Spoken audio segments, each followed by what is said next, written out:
तो first we just go with the exploratory research.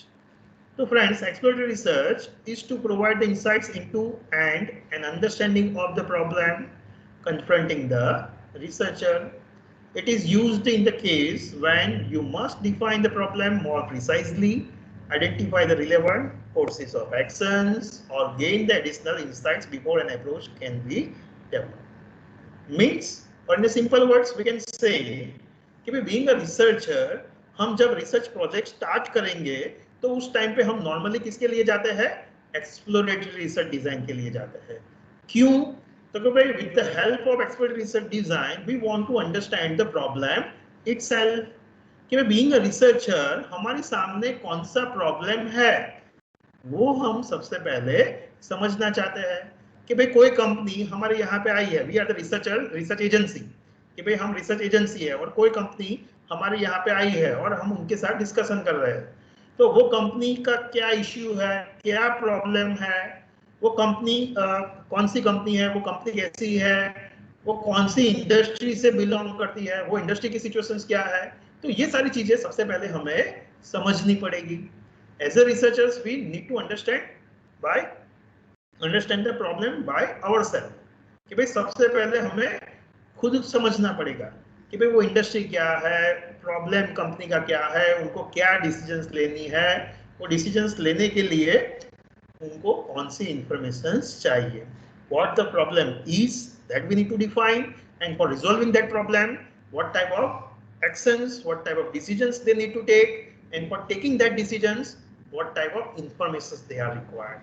So that thing we are going to explore under the exploratory research. यहाँ पे हम समझना चाहते हैं, इनिशियल स्टेज है मार्केटिंग रिसर्च का, ये इनिशियल स्टेज है कि जहाँ पे हम रिसर्चर्स के रूप में खुद समझना चाहते हैं. The informations which we want to explore are loosely defined and the research process is flexible and unstructured. कि जो रिसर्च एक्सप्लोरेटरी रिसर्च जो होती है वो अनस्ट्रक्चर्ड वे में होती है और फ्लेक्सिबल होती है.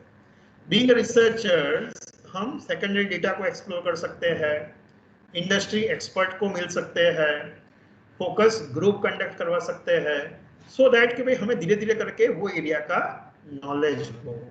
तो इनिशियल स्टेज पे हमारे सामने जो प्रॉपर इंफॉर्मेशन नहीं है, डिसीजंस क्या लेनी है, क्या प्रॉब्लम है, वो क्लैरिफाइड नहीं है. तो हम ये सारी चीजों को समझने के लिए हम एक्सप्लोरेटरी रिसर्च कंडक्ट करते हैं. तो with the help of exploratory research आपको जो आउटपुट मिलेगा, एक्सप्लोरेटरी रिसर्च का जो आउटपुट होगा वो आपको डिसीजन मेकिंग में हेल्पफुल नहीं होने वाला है. It will help you in only understanding the problem. कि रिसर्च प्रोसेस के अंदर हमने देखा था कि फर्स्ट स्टेप क्या है, तो कि प्रॉब्लम को define the problem. Second step क्या था, तो कि defining the approach to the problem. तो ये तो दोनों जो स्टेप्स है वो दोनों स्टेप्स को करने के लिए आप क्या करोगे, एक्सप्लोरेटरी रिसर्च करोगे, so that being a researchers I can understand कि भाई मेरा प्रॉब्लम क्या है, वो प्रॉब्लम तक मैं कैसे पहुंचूंगा, और आउटपुट जो होगा वो मेरे को सिंपली प्रॉब्लम समझने में हेल्पफुल होगा, डिसीजन मेकिंग में हेल्पफुल नहीं होने वाला है. In other words we can say exploratory का जो आउटपुट होगा ना, that will be helpful to us in a conclusive research design. Research will be useful in terms of identifying and formulate the problem and define the problem more precisely.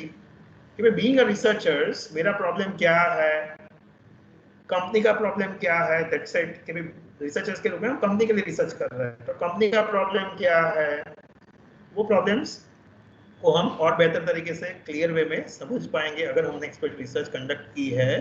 तो we can identify the alternative course of actions.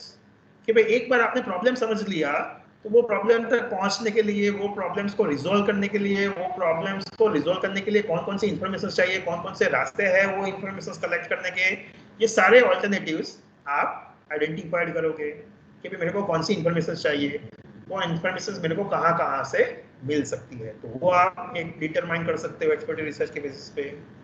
Even you can explore and develop the hypothesis. कि भाई अगर problem आपको समझ में आया तो problem के बेसिस पे इवन आप हाइपोथेसिस क्रिएट कर सकते approach to the problem, step number 2 marketing research process. तो उसके अंदर आप समझते हो कि यस ये प्रॉब्लम है, ये थियोरेटिकल बैकग्राउंड्स है, तो उसके बेसिस पे मेरे को ऐसे ऐसे हाइपोथेसिस चेक करने चाहिए सो दैट मैं और अच्छी और बेहतर डिसीजंस ले पाऊँ। तो एक्सप्लोरेटरी रिसर्च डिजाइन रिसर्च जो होगी वो आपको हेल्पफुल होगी in taking the and preparing the hypothesis. It will help you in isolating the key variables and the relationship for examinations. कि भाई कौन कौन से important variables है, कि भाई यहाँ पे फॉर एग्जांपल हम रिसर्च कर रहे हैं कि भाई लोग मोबाइल कैसे परचेज करते हैं, मोबाइल की ब्रांड कैसे परचेज करते हैं, तो यू कैन अंडरस्टैंड कि भाई how the people take the decisions, उनका कंज्यूमर बाइंग बिहेवियर कैसा है, व्हाट व्हेन व्हाई हाउ, तो ये सारे वेरिएबल्स आप समझ पाओगे कि भाई उनके लिए ब्रांड इंपॉर्टेंट है, फीचर्स इंपॉर्टेंट है, प्राइस इंपॉर्टेंट है, डिस्काउंट इंपॉर्टेंट है, कंट्री ऑफ ओरिजिन इंपॉर्टेंट है, क्या वेरिएबल्स इनके लिए इंपॉर्टेंट है, डेमोग्राफिक डिटेल्स कि भाई उनका जेंडर, इनकम, एज, ये जो डेमोग्राफिकल वेरिएबल्स और ये सारे की वेरिएबल्स उनके बीच में कोई रिलेशनशिप है कि नहीं है, वो हम जानना चाहते हैं वो हम समझ पाएंगे।